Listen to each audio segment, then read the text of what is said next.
Lucas capítulo 19, vou ser bastante rápido, como sempre. Eu só quero que os irmãos entendam que eu também preciso de escutar a palavra de Deus, assim como os irmãos. Entenda o que Deus quer falar conosco através da sua palavra, amém? Capítulo 19, versículo 1, é bem conhecida essa passagem. Tendo Jesus entrado em Jericó, ia passando, havia ali um homem chamado Zaqueu, que era chefe dos cobradores de impostos, e era rico. Este procurava ver quem era Jesus, mas não podia por causa da multidão, porque era de pequena estatura. Então, correndo adiante, subiu a um sicômoro para vê-lo, já que havia de passar por ali. Quando Jesus chegou àquele lugar, olhou para cima e disse-lhe: Zaqueu, desce depressa, hoje me convém pousar em tua casa. Apressando-se, desceu e o recebeu com alegria. Todos que viram isto murmuravam, dizendo que entrara para ser hóspede de um homem pecador. Mas Zaqueu, levantando-se, disse ao Senhor: Senhor, olha, eu dou aos pobres metade dos meus bens, e se em alguma coisa defraudei alguém, o restituí quadruplicado. Disse-lhe Jesus: hoje veio a salvação a esta casa, porque também este é filho de Abraão, pois o Filho do Homem veio buscar e salvar o que havia perdido. Amém? Glória a Deus. Antes de começar a pregar, eu queria que os irmãos prestassem atenção em relação ao Evangelho de Lucas. Eu estava consultando hoje à tarde e descobri algumas coisas interessantes em relação ao Evangelho de Lucas. O Evangelho de Lucas, ele foi escrito entre 55 e 60 depois de Cristo. Eu consultei mais um pouquinho e descobri que Lucas era gentio, ele não era judeu. Ele era um dos companheiros de Paulo, certo? E médico, assim como lá em Colossenses 4,14 fala que é médico amado. E companheiro de Paulo e Marcos, que por consequência Marcos era amigo íntimo de Lucas. Lucas era um dos cooperadores com Paulo naquela investida evangelística que Paulo estava. E eu, consultando mais um pouquinho, vi que Lucas, ele era o único escritor que Deus chamou e confiou para esse evangelho estar no meio dos 4 evangelhos, que era gentio. E só aí eu já vi uma grande diferença para as nossas vidas. Porque não precisamos fazer parte de uma linhagem, ou filho de pastor, ou qualquer outra coisa, para ser um vaso de Deus, um escolhido de Deus, filho de Deus. Porque Deus levanta a quem quer. E olhando mais um pouquinho, eu não sou muito chegado a escrever assim, porque eu me perco bastante, minha esposa bem sabe disso. Mas eu vou tentar passar aos irmãos o que eu descobri hoje, que o Evangelho de Lucas, o tema principal desse evangélico é a salvação. Jesus veio para salvar. Tanto prova que lá em Lucas 1,3, quando o anjo apareceu a Maria, ele disse: põe o nome de Jesus, que é Salvador. E mais adiante, ele vai ver lá em Lucas 32, 2, 10 e 11, os pastores estavam esperando a boa nova da grande alegria, que nascera o Salvador, que é Cristo o Senhor, que também fala sobre o Salvador. E se você for prestar atenção, todo o Evangelho de Lucas é só um pouquinho ao ventilador que, por favor. Todo o evangelho de Lucas praticamente sempre exalta Cristo Jesus, o Salvador, que ele veio para salvar o que estava perdido.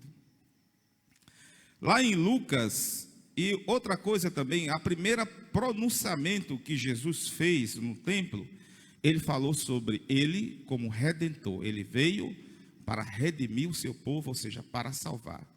Então, o anjo falou do Salvador, os pastores esperavam o Salvador e viu o Salvador. E o primeiro pronunciamento de Jesus no templo, ele falou sobre ele, que era o Redentor, que lá Isaías falava sobre ele. Então ele sempre mostrou que veio para salvar a humanidade.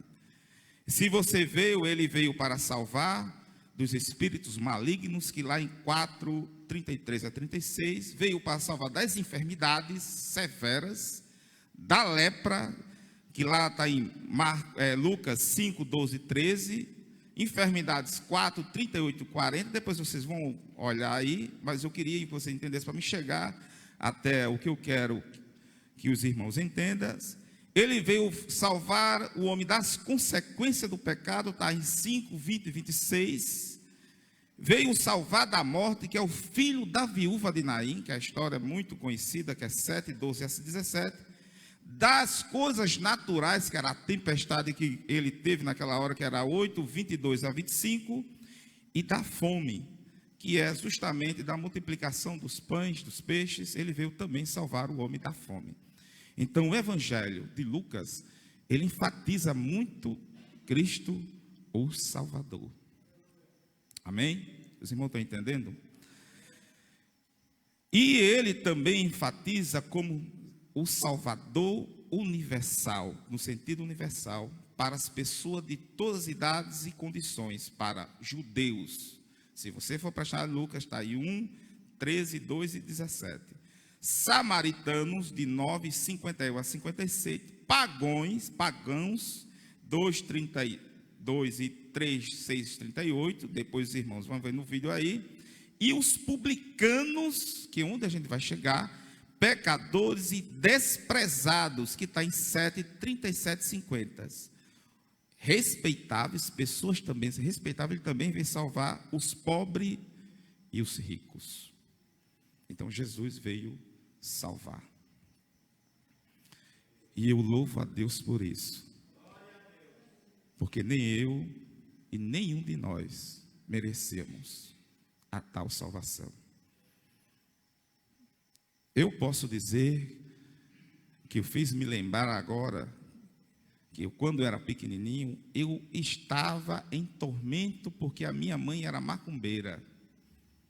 E eu ali dentro da minha casa sofria muito com isso, que eu via todos os terríveis problemas de uma casa, panela caindo de madrugada. Eu, pequeno de 5 anos. E eu não sentia paz, eu de 5 anos, não conseguia dormir. Eu me lembrava de todos os detalhes. Mas um dia foi um evangelista da palavra de Deus, foi pregar o evangelho de Jesus Cristo, e Jesus entrou na minha casa com salvação. E a partir daquele dia não tive mais nenhum tormento, só paz. Porque é isso que ele nos promete.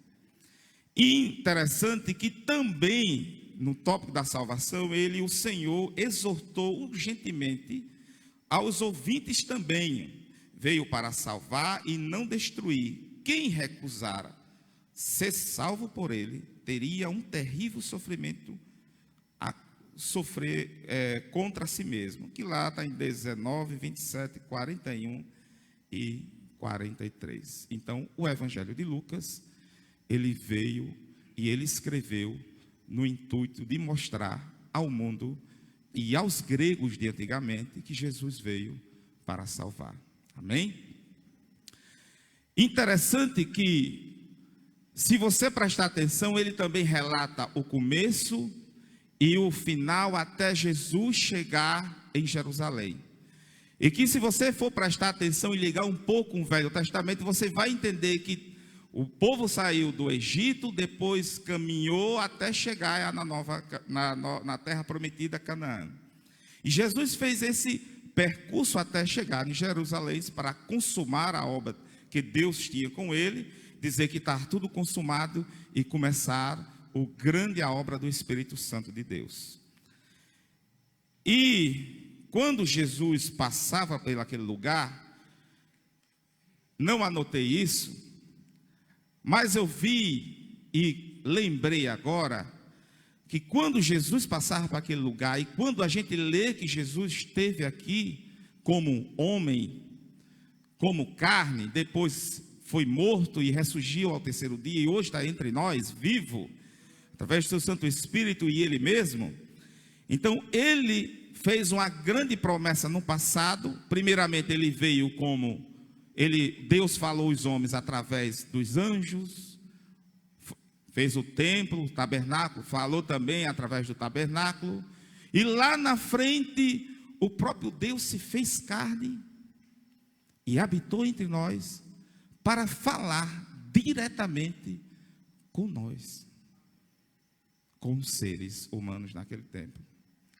O próprio Deus, Ele se fez carne, à distância, Ele saiu, foi chegando, através dos profetas, através da voz, através dos anjos, através lá do templo, dentro do templo, e Ele foi chegando, aí Ele veio como carne, ficou mais próximo ainda. Se você prestar atenção nisso, é uma obra redentora de Deus, e Ele está continuando a fazer. E Ele disse que quando Ele fosse, Ele deixaria o Consolador, o Espírito Santo, continuando e fazendo o trabalho de Jesus. Antes que o povo ia atrás de Deus no templo, agora Deus está dentro de cada um de nós, muito mais próximo. Isso foi uma grande obra que Jesus veio começar a fazer. E se você prestar atenção, quando Cristo foi começar a fazer essa grande obra, o inimigo fez de tudo para ele não começar, mas ele começou. Porque o que ele ia fazer era tirar eu e você de onde eu e você não podia sair. Não tinha força de sair. Não podia e não tinha capacidade de se transformar por si só. O próprio Deus, Ele veio dizer assim: eu vou fazer a obra em cada um. Em cada um. Interessante que Zé Maria, na escola dominical, fala uma coisa aí bastante interessante. E até a fé, amados, até o crer, é Ele que dá. Para que eu e você venha a crer no Espírito Santo de Deus. E ele estava chegando em Jericó. Lembrando, se você for prestar atenção em Lucas 2, um capítulo atrás, ele fala sobre o rico entrar no reino dos céus. Quando ele, antes de chegar em Jericó, quando estava chegando em Jericó, ele cura o cego que estava no caminho de Jericó. E quando ele chega em Jericó, ele encontra com um rico e uma pessoa que queria ver ele. Olha só como é interessante. Primeiramente, ele fala sobre o rico entrar no reino dos céus. E uma coisa interessante que quando ele fala sobre esse pequeno detalhe, ele diz que é impossível para os homens, mas não é impossível para mim. Um rico entrar no reino dos céus. Mas quando ele chega dentro de Jericó, ele encontra com Zaqueu, que era rico, publicano. Ele era chefe dos publicanos. Só para você entender, Zaqueu, ele era maioral dos publicanos, era cobrador de imposto para Roma. Só para você entender, para ele ser um cobrador de imposto, do jeito que Zaqueu tinha esse posto, ele teria que se licitar, fazer uma licitação para comprar aquela coletoria e tomar conta como chefe. Então ele já tinha que ter muito dinheiro para comprar aquilo ali, só para você entender. Então ele era muito rico, porque tudo que ele cobrava, ele ganhava um percentual daquela província. E naquela província, em Jericó, produzia muita coisa de fragrância, por isso que o nome Jericó é fragrâncias, ou cidade da lua. Então ele produzia muito dinheiro naquela, e ele era muito rico. E nesse produzir, ele extorquia muitas pessoas, roubava mesmo. E ele estava na porta de Jericó, porque toda a coletoria das cidades ficava na porta de cada cidade. E qualquer pessoa que entrasse na cidade teria que passar pela coletoria. Tinha que passar pelo coletor, pelo cobrador de imposto. Ele tinha que ver de todo jeito. Só que tinha um problema, já que era baixinho e não conseguia. Mas só que Zaqueu escutou de Jesus. Ele ouviu, assim como o versículo diz, que ele ouviu falar de Jesus. E ele queria ver Jesus. Mas ele não queria ver Jesus como Herodes queria ver Jesus, para escarnecer de Jesus, se vocês lembrarem isso. Ele não queria ver Jesus só porque o cego queria ver e ter a cura e queria olhar para Jesus. Não, ele queria ver Jesus. Ele queria ver Jesus porque ele sabia que Jesus era um homem de Deus.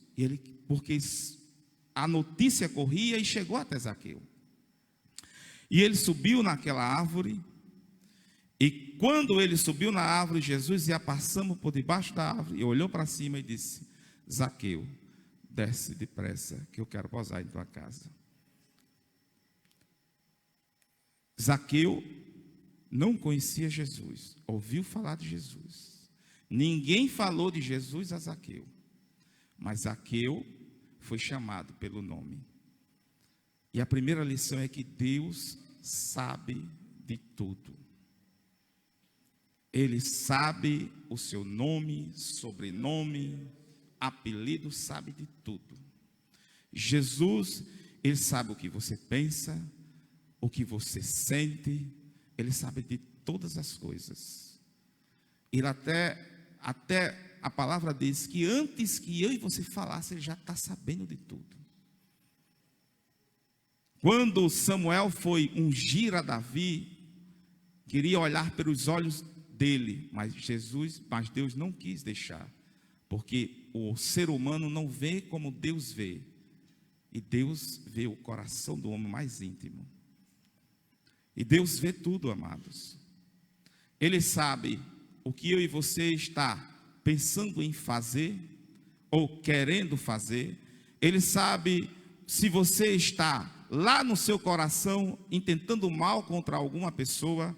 Ele sabe se você está no seu coração dizendo assim: está tudo acabado, está tudo destruído, está tudo acabado, eu não estou conseguindo mais nada. Ele sabe de tudo. Ele sabe as suas indagações. Ele sabe que você, antes de fazer o ato, você já está pecando com algum ato de pecado que você queira fazer. Ele sabe também. Então ele sabe de tudo. E não é à toa que ele chamou o nome de Zaqueu pelo seu nome, porque ele sabe de tudo. Então eu e você, amados, não podemos se esconder de Deus, não podemos fugir de Deus, porque para todo canto que você imaginar, Deus está. E Ele sabe para onde você vai, para onde você quer ir, Ele sabe o que você quer fazer, sabe de tudo. E Ele, sabendo da vida de Zaqueu, e aqui na palavra de Deus, para não se alongar muito, Ele sabia que Zaqueu era desprezado pelas pessoas, ele era escanteado pelas pessoas, porque quando Jesus disse que ia pousar na casa, entrou na casa de Zaqueu, os outros murmuravam, porque toda pessoa que tinha conivência a entrar na casa de um cobrador de imposto, que era um homem pecador, também era tão homem pecador quanto ele. Então ele foi escarnecido ali naquela hora, mas Jesus não quis saber do título, não quis saber da patente de Zaqueu, ele quis saber de Zaqueu. Zaqueu, ele quer me ver, porque sabia que Zaqueu queria ver ele. Então Jesus, ele quer transformar as nossas vidas. Ele não quer dar um título novo a nós, ele não quer dar uma casa nova a nós, ele não quer dar um dinheiro a mais a nós, ele não quer fazer nada de extraordinário financeiramente, ou de qualquer outra coisa aqui na terra para as nossas vidas. Ele quer nos transformar. Ele quer fazer que com o homem que roubava, ele não roube mais. Para o homem que pecava, ele não peque mais. Para uma pessoa que escarnecia, não vai escarnecer mais. Para quem mentia deliberadamente, não vai mentir mais. Ele quer transformar o ser humano. E Jesus viu isso em Zaqueu, que ele era um homem destruído no seu interior. Ele não era um homem justamente só com muito dinheiro, esbanjar dinheiro, porque Zaqueu se fosse na Inquisição, ele poderia até comprar a sua salvação, porque ele tinha muito dinheiro. Mas ele era um homem destruído, escanteado pela sociedade, e não tinha amigo de ninguém, porque ninguém queria ser amigo dele. Um homem cheio de dinheiro, mas ninguém queria ser amigo dele.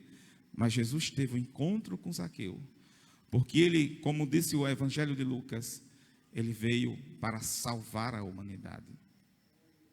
Ele entrou na casa de Zaqueu, transformou a vida de Zaqueu, e ainda disse assim: eu vim para os perdidos da casa do meu pai. Olha, Jesus, ele começou uma obra em ti e em mim, ele vai continuar fazendo. Porque ele não salvou nem eu nem você por acaso. Se você for esperar com a sua força, querer sair da situação por força própria, tu não vai conseguir. Porque Zaqueu, ele tinha poder para isso, mas ele confiou em Jesus. Tanto prova que ele diz: tudo o que eu fiz. Ele foi lá para Êxodo 22:1, que era a lei sobre quando roubava outra pessoa. Tudo o que eu fiz eu vou dar 4 vezes mais. Ele se arrependeu. E ele não precisou que ninguém dissesse a ele: você tem que fazer assim desse jeito. Ele disse: não, Jesus, eu escutei a palavra dele, e a partir de hoje eu sou nova criatura. Quando a palavra diz: todas as coisas faço nova, e eu faço, e mais ninguém. Se a gente for depender das pessoas para seguir o Evangelho, ou o conselho de outras pessoas, a gente não vai conseguir. Entrega a tua vida ao Senhor, que Ele o demais fará. Outra situação que eu queria até relembrar, que tinha aqueles que murmuravam pelo trabalhar de Deus, de Jesus na vida de Zaqueu. Não seja aqueles murmuradores que não está gostando do que Jesus está fazendo com a vida de alguém. Deixa Jesus trabalhar, porque a pessoa que ele está abençoando, você também será abençoado. Amém? Não seja, porque se você prestar atenção, Zaqueu estava com Jesus. Jesus não estava com os murmuradores. Jesus não estava com as pessoas que estavam querendo o mal de Zaqueu, nem as coisas ruins com Zaqueu. Jesus estava com Zaqueu. Jesus não estava com aqueles que tinham a opinião demais, dizendo o que era isso ou o que era errado, mas estava do lado de Zaqueu, dizendo que ele era fraco e pecador diante de Deus. Amém? E Zaqueu, ele foi transformado por Jesus. E outra coisa, amados, e não foi uma transformação que ele começou naquela hora que Jesus se encontrou com ele. Não, vou me transformar aos poucos. Ele se transformou naquela hora automaticamente. Ele se transformou um homem justo. Como o próprio nome Zaqueu é o justo. Ele fez jus até o nome dele, do seu significado, o justo. Então, a partir daquele momento, Zaqueu era o homem verdadeiramente justo diante de Deus. Amém? E o melhor de tudo, justificado por Cristo. Então, entregamos a Deus, entregamos ao Senhor, porque assim como o Evangelho de Lucas foi escrito, e falando do Jesus Salvador, Ele veio para nos salvar, e não importa a circunstância, Ele vai nos salvar. Se for da fome, Ele vai nos salvar. Se for da enfermidade, Ele vai nos salvar. Se for de qualquer tempestade, Ele irá nos salvar. Já foi dito aqui hoje. E se for do Golias, se for dos montes, se for de qualquer um, Ele nos salvará. Amém? Eu agradeço a oportunidade em nome de Jesus.